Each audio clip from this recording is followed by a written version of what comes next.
இன்றைக்கி ஈவினிங் டைமில் சின்னதாக ஒரு காலேஜ் ஒர்க் இருந்துச்சுங்க. அது பண்ணிகிட்டு இருக்கும்போது சடனாக ஒரு நோட்டிஃபிகேஷன் மெசேஜ். சரி என்னடான்னு எடுத்து பார்த்தப்போ கவர்மெண்ட் காலேஜ்லேருந்து சீட்டு கிடச்சிருக்கிறதா ஒரு மெசேஜுங்க. எனக்கா செம்ம ஷாக்கு. அதுக்கு மறுநாளே நானும் எங்கள் அப்பாவும் கவர்மெண்ட் காலேஜ் கிளம்பிட்டோம். சரி அதெல்லாம் ஓகே, ஆல்ரெடி இதாக காலேஜ் போயிட்டுருக்கியாடா அப்படின்னு நீங்கள் கேட்டிங்கன்னா, ஆல்ரெடி ப்ரைவேட் காலேஜ் போயிட்டு இருந்தேன். இதுக்கு முன்னாடியே கவர்மெண்ட் காலேஜில் என்ட்ரன்ஸ் எழுதியிருந்தேன். அவங்க லேட்டாக அனௌன்ஸ் பண்ணுறாங்க. அதுக்கு நான் என்ன பண்ணுறது?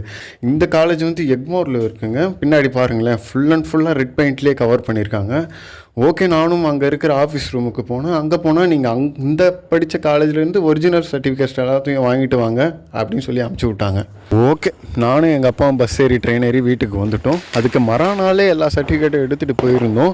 இந்த செலெக்ஷன் போர்டை பாருங்களேன், இங்கே ஃபஸ்ட் இயருக்கு மொத்தமாகவே 80 பேர் மட்டும்தான் செலக்ட் பண்ணியிருக்காங்களே. என் கேஸ்ட்டுக்கு ஒரு 10-15 சீட்டு கொடுத்துருக்காங்க.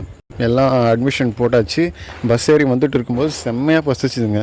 இங்கே சிக்கன் சாப்பிடலான்னு வந்துட்டோம். ஓகேங்க, நாளைக்கு அடுத்த வீடியோவில் பார்க்கலாம். மறக்காமல் அந்த ஃபாலோ மட்டும் பண்ணிவிடுங்களேன்.